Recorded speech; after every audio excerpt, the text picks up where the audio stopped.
세종 9년 경복궁의 밤은 유난히도 깊고 고요했다. 하지만 동궁전의 주인인 세자 향헌날의 문종의 처소에는 책장을 넘기는 소리만이 서늘한 공기를 가르고 있었다.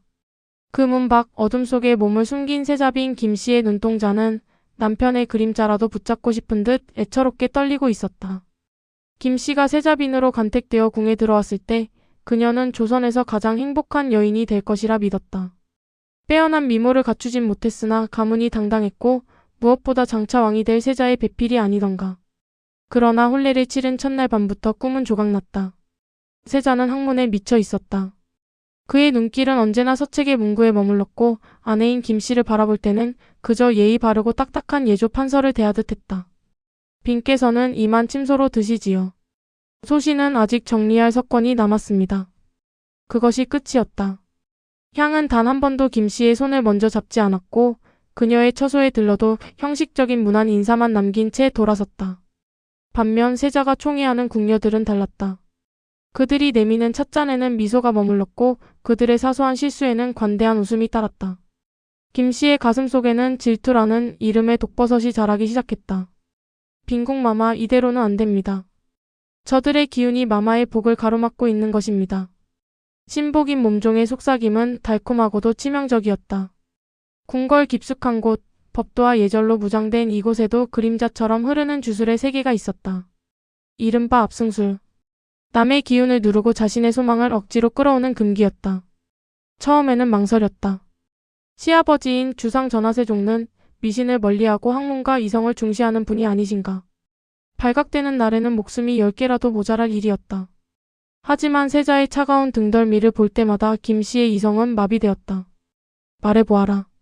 어찌하면 저분의 마음을 돌릴 수 있느냐. 첫 번째 방법은 기괴했다.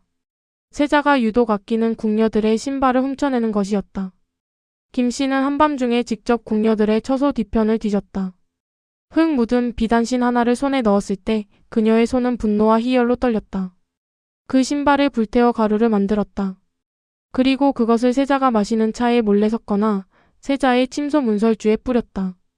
이 가루가 불길에 타듯 저들의 인연도 타버리소서. 그 죄가 되어 내 발밑에 깔리소서. 하지만 세자의 태도는 조금도 변하지 않았다.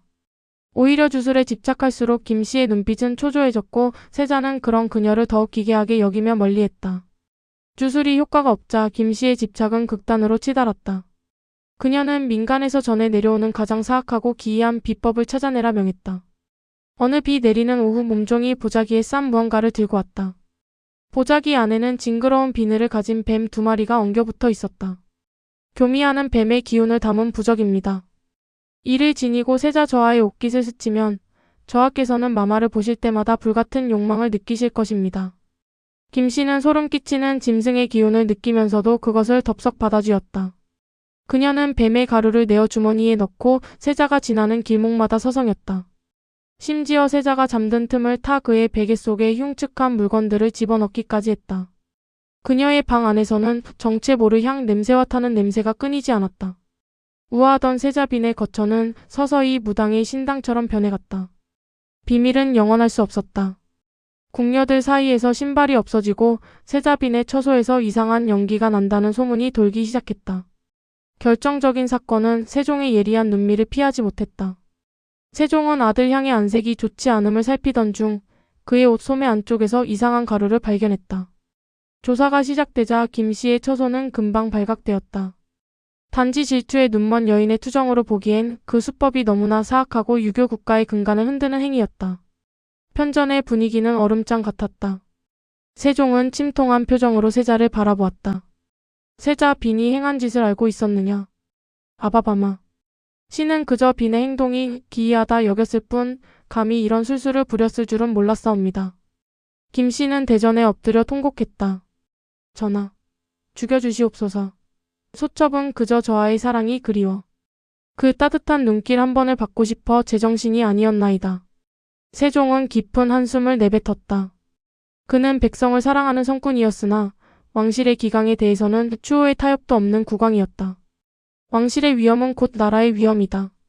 일국의 어머니가 될 자가 주술의 의지에 남을 저주하고 지아비를 속였으니 이는 가문을 넘어 사직을 더럽힌 행위다. 세종 11년 1429년 7월 김씨는 결국 휘빈의 칭호를 박탈당하고 궁 밖으로 쫓겨났다. 그녀가 궁궐을 나서는 날 하늘에선 억수 같은 비가 쏟아졌다.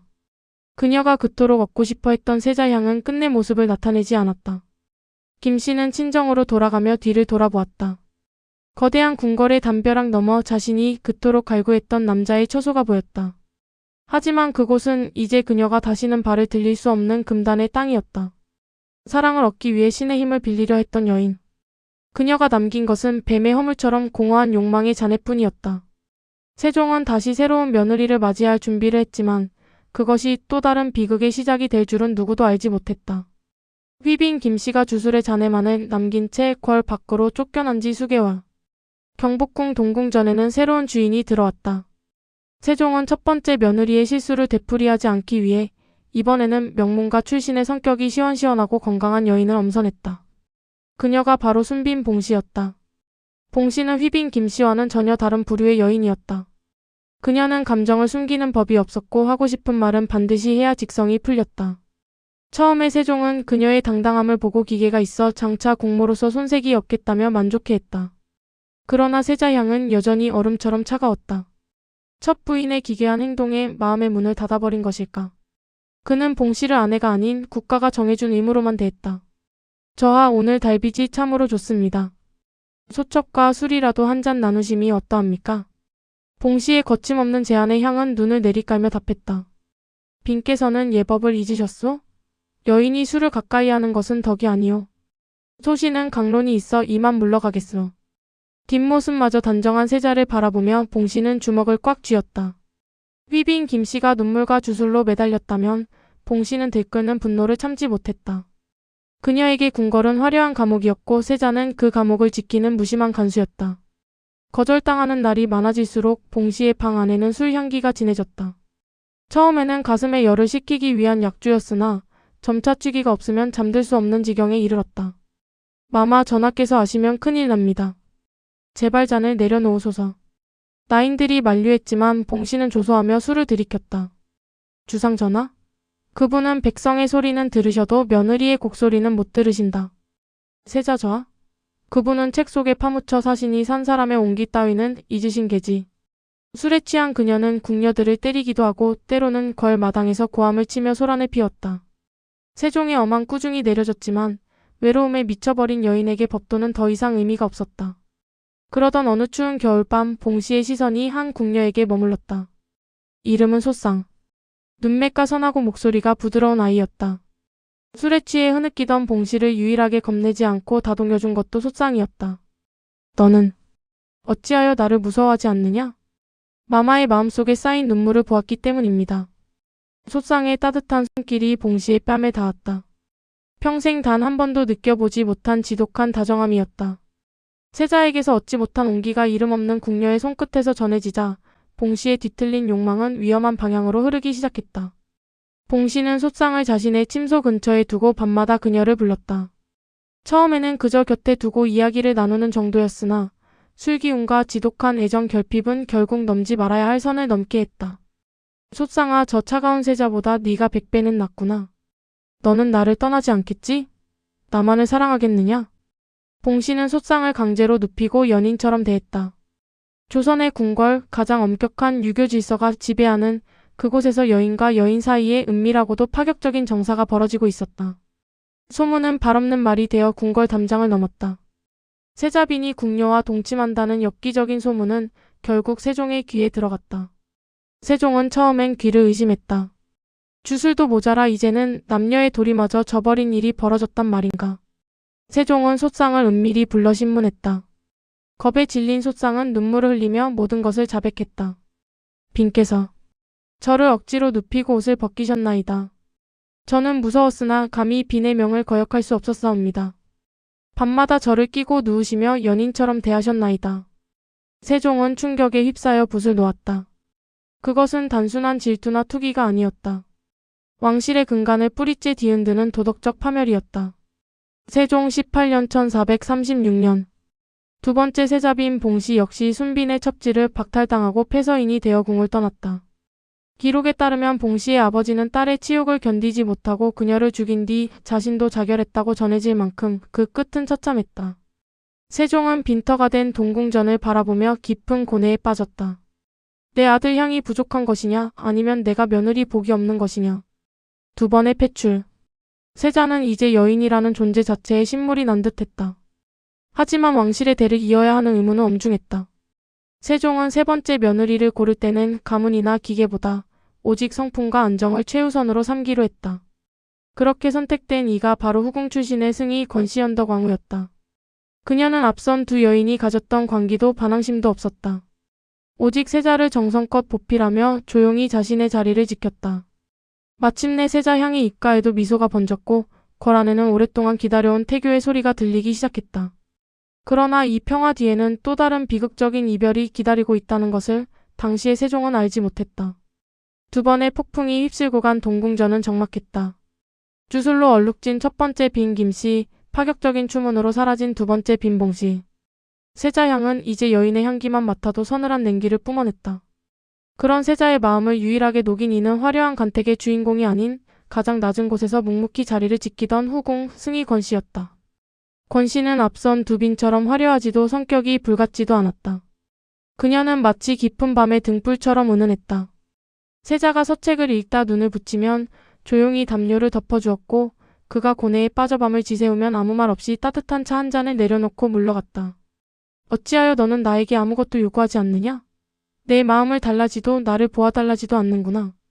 어느 날 밤 향이 묻자 권씨는 부드럽게 미소 지으며 답했다. 저하의 마음은 저하의 것이지 소첩의 것이 아닙니다. 소첩은 그저 저하께서 숨쉬는 공기가 되어 곁에 머물 수 있다면 그것으로 족하나이다. 그 무욕의 진심이 세자의 닫힌 문을 열었다. 향은 처음으로 권씨의 손을 잡았다. 그것은 조선 왕실이 그토록 바라던 평화의 시작이었다. 세종 19년 두 번의 실패를 겪은 세종은 결단을 내렸다. 새로운 간택 대신 이미 검증된 인품을 가진 권씨를 세자빈으로 승격시키기로 한 것이다. 후궁에서 빈의 자리에 오르는 것은 극히 이례적인 일이었으나 누구도 반대하지 않았다. 권씨야말로 동궁의 주인에 어울리는 현숙함을 갖추었다. 권씨가 세자빈의 관을 쓰던 날 그녀는 거울 속에 비친 자신의 모습을 보며 다짐했다.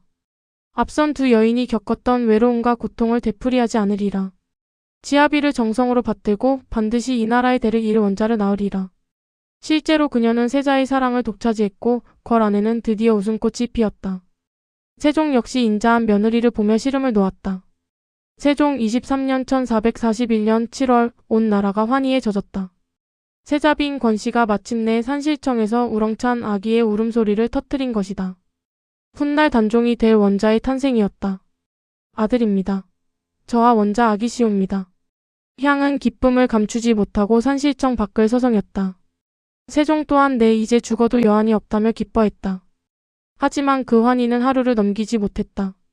아이를 낳은 직후 권씨의 안색이 급격히 창백해졌다. 산후병이 그녀의 가냘픈 몸을 덮친 것이다. 어이들이 달려오고 약탕기가 쉴 새 없이 끓었으나 그녀의 생명력은 모래알처럼 손가락 사이로 빠져나갔다. 깊은 밤 향은 죽어가는 권씨의 머리맡을 지켰다. 권씨는 힘겹게 눈을 떠 지아비를 바라보았다. 그녀의 눈에는 눈물 대신 깊은 평온함이 서려 있었다. 저 원자 아기씨를 잘 보살펴 주시옵소서. 소첩은 이 나라의 국모가 될 복은 없나 보옵니다. 아니다 빈. 그게 무슨 소리냐. 이제 막 우리가 꿈꾸던 세상이 왔는데 나를 두고 어디로 간다는 말이냐. 향은 그녀의 차가워진 손을 부여잡고 오열했다. 권씨는 마지막 힘을 다해 세자의 손을 마주 잡았다. 잠시 꽃자리에서 쉬어갔을 뿐입니다. 저하의 아내로 살았던 이 짧은 세월이 제게는 천년보다 길고 행복했나이다. 말을 마친 권씨의 손이 힘없이 바닥으로 떨어졌다. 원자를 낳은 지 단 하루 만이었다. 동궁전의 세 번째 주인 현덕왕후는 그렇게 가장 눈부신 순간에 꽃잎처럼 져버렸다. 세종은 망연자실했다. 주술로 쫓아내고 추문으로 쫓아내며 겨우 얻은 진짜 며느리를 하늘이 앗아간 것이다. 향은 이후 극심한 슬픔에 빠져 다시는 정식 부인을 두지 않았다. 훗날 그가 문종으로 즉위했을 때 그의 곁에는 왕비의 자리가 비어 있었다. 세종대왕의 세 며느리. 한 명은 사랑의 눈이 멀어 자신을 파괴했고 한 명은 외로움에 지쳐 금기를 넘었으며 마지막 한 명은 사랑을 완성하는 순간 목숨을 잃었다. 경복궁의 깊은 밤, 동궁전 뒤뜰에는 주인을 잃은 꽃들만이 바람에 흔들리고 있었다. 세종이 꿈꿨던 태평성대의 이면에는 이처럼 사랑과 집착, 그리고 비극으로 점철된 여인들의 눈물이 흐르고 있었다. 현덕왕후 건씨는 사후 문종이 즉위하면서 왕후로 추존되었습니다. 하지만 그녀의 비극은 여기서 끝나지 않습니다. 훗날 수양대군 세조가 단종을 폐위시키자 현덕왕후의 친정은 풍비박산이 났고 그녀의 능 또한 파헤쳐지는 순환을 겪게 됩니다. 세종의 세 며느리는 각기 다른 이유로 조선 왕실 역사상 가장 비극적인 여인들로 남게 되었다.